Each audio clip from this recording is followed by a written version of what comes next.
자, 오늘 어제 이어서 똑같이 창세기 16장 1, 2절 말씀입니다.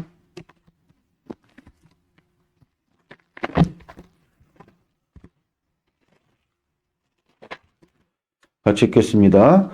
아브라함의 아내 사레는 출산하지 못하였고 그에게 한 여종이 있으니 애굽 사람이요 이름은 하갈이니라. 사레가 아브라함에게 이르되 여호와께서 내 출산을 허락하지 아니하셨으니 원하건대 내 여종에게 들어가라. 내가 혹 그로 말미암아 자녀를 얻을까 하노라 하매 아브라함이 사라의 말을 들으니라. 아멘. 여러분 은혜라는 것은 사람의 힘으로 뭔가를 자꾸 우리의 삶 가운데 만족을 만들려고 하는 그런 시도를 율법주의 혹은 인본주의라고 부르죠. 근데 은혜는 철저하게 하나님께로부터 받는 거예요. 은혜를 이제 카리스라고 하는데 헬라어로 선물입니다. 선물. 우리가 선물을 강요해서 받으면 만족이 있나요? 없죠. 그렇죠? 예기치 않을 때 그냥 값없이 주는 그 선물이 선물로서의 어떤 가치가 있고 의의가 있는 것이죠. 하나님께서 우리에게 베푸시는, 그래서 은혜로 산다는 것은 하나님의 선물로, 하나님께서 우리에게 주신 선물로 우리가 인생을 사는 것이다. 그러니까 하나님만이 기쁨을 주실 수 있는 거죠. 하나님만이 만족을 주실 수 있는 것을 우린 은혜라고 부르는 것이고, 그러한 삶이 가득한 삶을 은혜가 충만하다. 이렇게 이제 우리가 이야기를 하는 것이죠. 그러니까 아브라함으로 갈대아 우르를 떠나라. 주님께서 말씀하신 것은 이제 너가 너의 인생의 기쁨과 만족을 너의 노력과 너의 힘으로 애써 이루려는 삶에서 이제는 탈피해서 내가 너에게 복을 주는 그런 복된 삶을 살아가야 된다. 이것 때문에 부르신 것이고, 그래서 모든 삶의 영역 속에서 아브라함은 어디가 충만한, 그러니까 우상숭배가 충만한 갈대아 우르라 그러잖아요. 갈대아 우르, 그 아비는 데라는 뭐 하는 사람이었습니까? 우상을 짓는 사람이었다. 예, 그 사도행전에 보면은 그 스데반 집사의 어떤 증언이 분명히 있죠. 그 우상숭배가 가득했던, 우상숭배는 사도 바울이 한마디로 정의를 했어요. 탐심이라고. 그러니까 뭐 엄청 사람들이 모여 살면서 군집을 이루면서 탐심에 경쟁하고 수단 방법 가리지 않고 남을 짓밟고 내가 올라서려고 하는 경향성이 짙은 도시로부터 떠난 거죠. 사실은 이게 세상의 가치죠. 세상의 속성을 요한 사도가 육신의 종일과 안목의 종일과 이생의 자랑이라 그랬잖아요. 그 끝단에는 이생의 자랑. 그러니까 뭐든지 올라서려고, 왜 올라서려고 하는 어떤 그런 철학도 없이 그냥 무조건 많이 갖고, 많이 얻고 높은 곳에 올라가고, 이런 것을 인생의 최고로 여기면서 살아가는 인간들의 군상을 이제 우상숭배다, 그리고 탐심이다, 이렇게 정의를 한 것이 사도 바울이죠. 거기로부터 탈피를 한 것입니다. 그리고 주님께서 회복하시고자 하는 것은 결과적으로 하나님 형상의 회복, 그러니까 뭐 보편적인 용어로 쓰자 그러면 인간성이 회복이 돼야 되는 것, 인간답게 살아가는 복된 삶을 주님께서 우리에게 이루시려고 갈대아 우르로부터 가나안 땅으로 누굽니까? 아브라함을 부르신 것이죠. 거기서 주님께서 아브라함에게 요구하신 것이 무엇입니까? 결국에는 인생의 주인이 너가 아니라 나다. 그러면 인생의 주인이 아브라함이 아닌 하나님이심을 무엇으로 우리가 나타낸단 말이에요. 그게 바로 우선순위라는 가치입니다. 아멘? 그래서 오늘 이제 16장부터는 본격적으로 주인 바꾸기가 일어나는 어떤 과정을 주님께서 우리에게 가르쳐 주시는 거죠. 그러니까 아브라함이 가나안 땅에 머물러야 되는데 가나안 땅을 자꾸 떠나려고 했죠. 그것은 하나님이 누구신지를 몰랐다. 근데 그분이 15장에 밝히 당신이 누구신지를 나타내시니 그분은 곧 누구십니까? 누구세요? 아브라함의 방패시오, 아브라함의 상급이시다. 우리가 그 성경에 하나님을 표현할 때 우리는 다 하나님이라고 번역하지만 히브리어는 구별지어서 표현된다 그랬잖아요. 그래서 저기 보면 태초에 하나님께서 천지를 창조하신다 할 때 그 하나님이 표현되기로는 엘로힘, 그러니까 능력의 하나님, 전지전능하신 하나님, 뭐 그런 뜻입니다. 이후에 이제 모세 때부터 나는 스스로 있는 자다. 여호와다. 이제 어느 때부터 여호와라 불렀지? 노아 때부터인가? 어쨌든 여호와 하나님. 이거 무슨 뜻입니까? 약속의 하나님이시다.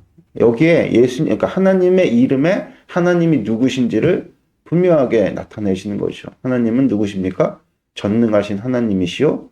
약속을 반드시 지키시는 분이시다. 이거를 이제 주님께서 아브라함에게 표현하신 것이 나는 너의 방패요 상급이다. 이런 전제가 우리 가운데 분명히 있어야 됩니다. 그러니까 하나님은 어떤 분이시냐? 전지전능하신 분으로서 우리를 지키시는 분이시요. 그분이 우리에게 약속하신 바를 반드시 이루시는 분이시다. 여기에 대한 믿음이 서 있지 않으면 우리가 주인 바꾸기가 일어날 수가 없습니다. 아멘. 그래서 오늘 첫 번째로 등장했던 게 사라예요. 아브라함의 인생에 있어서 가장 가깝고 가장 골칫덩어리가 누구겠어요? 네? 사라예요. 왜냐하면 사라는 나 자신이기 때문에. 그러니까 무슨 얘기냐? 나 자신이 마음대로 안 되는 거예요. 여러분들 인생에 배우자가 말을 안 듣습니까? 배우자 탓하지 마시고 여러분들을 탓하세요. 배우자가 말을 안 듣는 게 아니라 나 자신이 컨트롤이 안 되는 것입니다. 그리고 여러분들의 자식들이 말을 안 듣습니까? 그럼 여러분들 자식들 탓하니 그 자식이 어디로부터 나왔어요? 나로부터 나왔죠. 가까울수록 여러분들 마음대로 안 되는 게 사람인데 그 본질은 나 자신이 주님 앞에 자꾸 내어드려야 되는데 자꾸 내 예자가 살아나가고 내 마음대로 하려고 하는 어떤 그런 경향성들이 그런 어떤 관계를 가지고 표현되는 게 이제 우리는 인생인 것이죠. 아멘? 아내가 왜 그러지? 그러니까 이렇게 생각하지 아내가 왜 그러지를 그냥 이렇게 바꾸면 내가 왜 이러지? 이렇게 바꾸면 틀리지 않습니다. 그게 여러분들 실상이 그게 실제입니다. 그게 실체라는 거예요. 아멘? 자꾸 핑계를 대려고 하는 것이 우리는 인생이죠. 그러니까 하나님께서 비록 하와가 유혹에 먼저 빠져서 아담을 미혹하여서 같이 범죄했지만 책임을 누구한테 먼저 물으십니까? 아브라함에게 물으세요. 왜 그러냐? 아브라함이 너는 내 살 중에 살이요 뼈 중에 뼈다. 분명히 아내를 주님께서 보내셨을 때 선포를 했단 말이요. 그럼 이제 그 선포된 입술의 고백대로 주님께서 들으시고 이루시니 그들은 한 몸이 된 것입니다. 아멘? 하와 핑계를 댈 수가 없어요. 근데 죄된 인간은 자꾸 어떻게 하려고 그래요? 하 핑계 되잖아요. 당신께서 나에게 주신 여자의 미혹에 빠져서 내가 먹게 되었습니다. 그 핑계가 통합니까? 안 통합니까? 통했다면 하와는 누구 핑계 됩니까? 뱀 핑계 됐겠죠. 그게 통했다면 하나님의 심판은 뱀에게만 주어졌겠죠. 그러나 결코 그렇지 않아요. 그 경중을 따졌을 때 가장 책임을 져야 될 아담에게 가장 먼저 심판을 선포하셨고 가장 어떻게 보면 그 세 가지 심판 가운데 무거운 짐을 지게 하셨다는 사실을 여러분들은 잊지 마셔야 돼요. 그러니까 핑계댈 수 없다. 로마서에서 계속 얘기하는 것도 너희들의 죄를 핑계할 수 없다. 이렇게 이야기하고 있는 것이죠. 할렐루야. 그래서 우리가 예수님을 인격적으로 만나게 됐을 때 자복하잖아요. 내 탓이요, 내 탓이요. 자복하는 그런 복된 은혜가 여러분들의 삶 가운데 충만하시기를 주 예수 그리스도의 이름으로 축원드립니다. 아멘. 어쨌든 간에 아브라함이 이제 본격적으로 예수님의 하나님의 말씀을 쫓아 우리 신약으로 치자면 예수님의 말씀을 쫓는 제자도를 시작하게 될 때 제일 먼저 이제 아내가 나타나가지고 이제 그 아브라함이 가지고 있었던 어둠의 본질을 드러내는 거죠. 우리는 하나님의 말씀보다 죄인이기 때문에 누구의 말에 더 익숙하고 누구의 말이 더 달콤하게 들립니까? 사람의 말이 우리에게 더 강력하게 실상을 지배하고 있죠. 그런 것들이 이제 주님께서 하나씩 두 개씩 드러내셔서 이제 주인을 바꿔 나가시는 것이죠. 할렐루야. 그래서 우리 인생은요, 여러분들 어떤 식으로든 통증이 있기 마련입니다. 통증이 있기 마련이에요. 그렇죠? 그럼에도 불구하고 하나님께서 아브라함을 포기치 아니하시고 그리고 도리어 이 같은 통증이 벌어지게 된 배경은 하나님께서 이제 아브라함으로 정말 진실로 주인을 바꾸시면서 그의 인생을 복되게 하시겠다라는 어떤 하나의 하나님의 의지가 표현되는 상황이기도 합니다. 할렐루야. 아까 우리 인생에 너무 좀 어려운 일들이 벌어졌다고 해서 너무 좌절하거나 낙심하지 말아야 될 것은 우리의 방패시요 우리의 상급 되신 이가 우리와 함께 계신다는 사실을 여러분들이 분명하게 마음에 새기시는 복된 축복 있기를 바랍니다. 아멘. 그래서 우리는 계속해서 우선순위를 바꿔 나가는 것입니다. 그러니까 사실은 우리가 가나안 땅에 살아간다는 것 자체가 나의 주인은 하나님이십니다. 그렇잖아요. 아무 연고도 없이. 그렇죠? 모든 것들을 다 버린 채 주님께로 돌아온 것이죠. 마찬가지로 우리가 예수님께로부터 부름받아서 신앙생활을 시작했다. 신앙생활에 참 지혜롭게 배치되어 있는 거 아십니까? 그러니까 인생의 법리를 쫓아서 하나님께서는 헤게모니를 붙드시는 분이세요. 아멘? 그러니까 어제도 우리 남자들끼리, 남성들끼리 성경 공부를 하면서 나눈 내용이기도 하지만 주일이 어디에 배치되어 있습니까? 한 주의 머리. 그러니까 모든 우리가 일을 하고 공부를 하고 하다 보면은 처음이 중요하다는 사실을 아시죠? 이게 책을 읽을 때도 목차가 제일 중요하잖아요. 그러니까 대부분 중요한 내용 다 어디에 배치가 되어 있습니까? 앞에 배치가 되어 있어. 그래서 속독법에는 그 앞에 있는 그 목차를 통해 가지고 하여튼간 모든 어떤 글귀의 머리를 집중적으로 공략을 우리가 거의 대부분의 글들은 두 갈씩으로 써 있으니까요. 그렇죠? 그러니까 하여튼간 가장 그 회사에서도 우두머리들 그 뭐 전쟁을 치를 때도 다윗과 골리앗이 싸울 때 그 블레셋을 대표하는 골리앗이 그냥 거꾸로지니까 그 이전까지 기세 등등하다가 골리앗이 거꾸로지니까 완전히 기세가 꺾여가지고 대패를 하는 장면을 우리가 보게 되죠. 하나님께서 인생을 그렇게 만드셨다는 것입니다. 아멘. 그래서 우리 인생의 시간에 가장 우두머리라고 할 수 있는 한 주의 첫날을 주님께 되어 드리는 것과 또 우리가 11조라는 개념이 다 쓰고 그냥 나머지 11조 10분의 1을 주님께 드리는 게 아니라 그랬죠. 우리 받은 것에 가장 처음 것을 떼어서 하나님 앞에 이렇게 내어드리는 우선순위. 그러니까 우리 인생에 중요하다고 여기는 시간과 물질의 처음 그것을 주님께 내어드림을 통해서 우선순위로 주님 앞에 그것을 바치는 일들을 통해서 거기엔 무엇이 함의가 되어 있죠? 주님이 나의 주인이십니다. 할렐루야. 오늘도 그래서 주님께서 자손을 낳는 문제가 아브라함 가정 가운데는 아주 심대하고 아주 위중한 문제죠. 다른 가정이야 뭐 애를 잘 낳으니까 뭐 애 낳는 문제가 이렇게 문제가 아니었을지 물론 애 낳는 것은 어느 가정이나 쉽지가 않죠. 그러나 어쨌든 간에 뭐 임신해갖고 애를 낳는 게 일반이니까 지금 인류가 이렇게 지속 유지되는 거 아니겠습니까?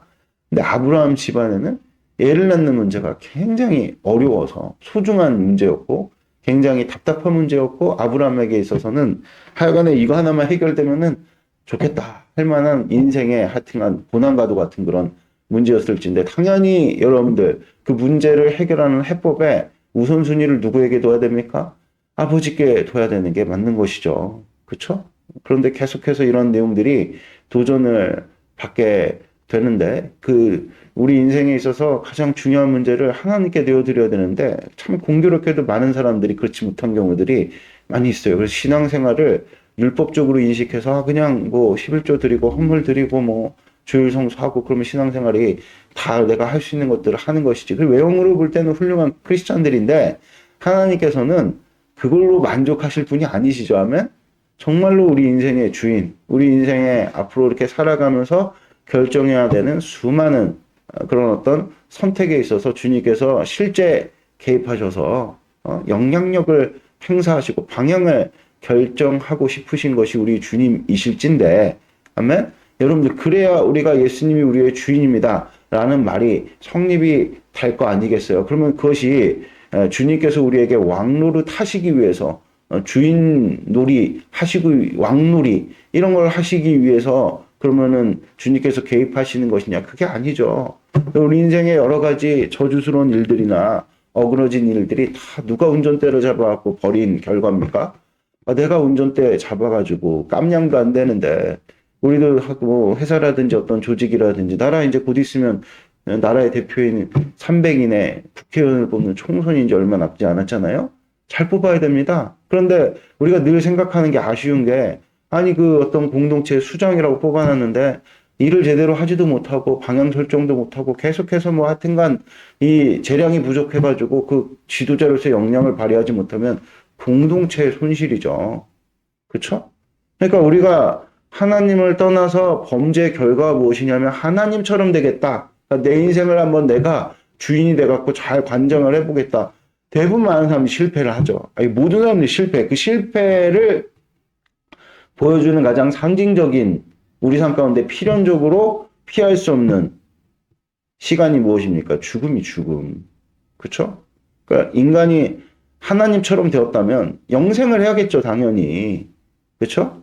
근데 영생을 할 수 없다라는 것은 하나님께서 이 세상을 정하신 법칙에 준하는, 그러니까 하나님의 형상으로서 하나님의 대리자로서 요구되어지는 모든 율법, 요구되어지는 모든 요구, 이 모든 것들을 인간이 충족할 수 없으니까 그 인간이 하나님 자리를 찬탈한 그 자리에서 끌림을 당하는 게 끌어져 내려오는 것을 죽음이라고 하는 거예요. 죽음이라고. 아멘? 할렐루야? 그러니까 여러분들 다시 돌아와서 하나님께서 우리에게 왕놀이, 주인놀이 하려고 개입하시려고 하는 것이 아니라 자격 없는 우리에게, 그쵸? 자격 없는 우리가 계속 하나님 놀이를 하고 있으면 우리 인생이 점점점 망하고 우리 인생만 망하는 게 아니라 우리와 관련을 맺고 있는 이 피조 세계들이 자꾸 허무에 굴복하게 되는 겁니다. 아멘?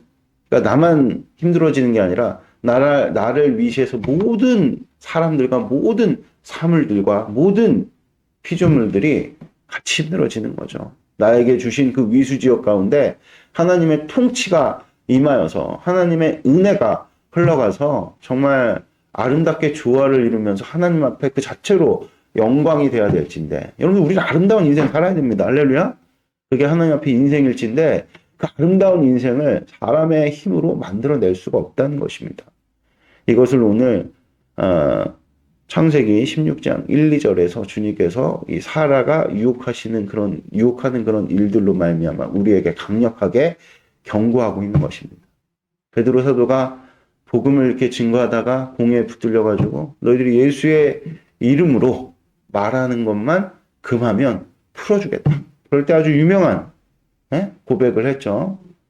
너희가 사람의 말을 듣는 것과 하나님의 말을 듣는 것 중 어느 것이 옳은지 생각하라.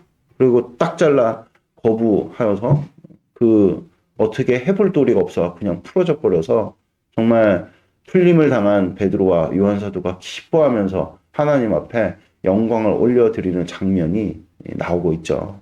여러분들도 그런 복된 인생을 사시기를 축복드립니다.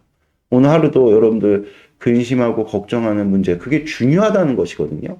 근심하고 걱정하는 문제를 여러분들 그냥 방치해서 사람의 말과 사람의 생각으로 여러분들 선택되어지고 결정되어지는 것을 그냥 방치하지 마시고 그 걱정과 근심의 문제를 주님께 아뢰어서 주님께서 모든 문제에 해결문의를 붙드신 우리 주인이시라는 사실을 명확하게 하셔서 주님의 음성을 들어서 주님의 말씀을 들어서 주님의 말씀이 회개문의를 붙들고 강력한 영향력을 행사하여서 여러분들의 선택에 엄청난 영향을 끼쳐서 그 말씀대로 여러분들 쫓아서 여러분들의 인생에 진정한 자유, 진정한 이 악한 마귀로부터 미혹당해 우리의 사람이 장악하고 있는 그 모든 영향력들, 그걸 어둠이라 하죠. 그 어둠이 거치고 하나님의 빛으로 충만하여서 여러분들뿐만 아니라 여러분들과 관련을 맺고 있는 모든 피조 세계가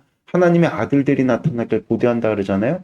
다 같이 기뻐하면서 여러분들 아름다운 조화를 이루어 하나님 앞에 영광을 올려드리는 복된 인생이 되시기를 주 예수 그리스도 이름으로 축복드립니다. 기도드리겠습니다. 하나님 아버지 감사합니다. 우리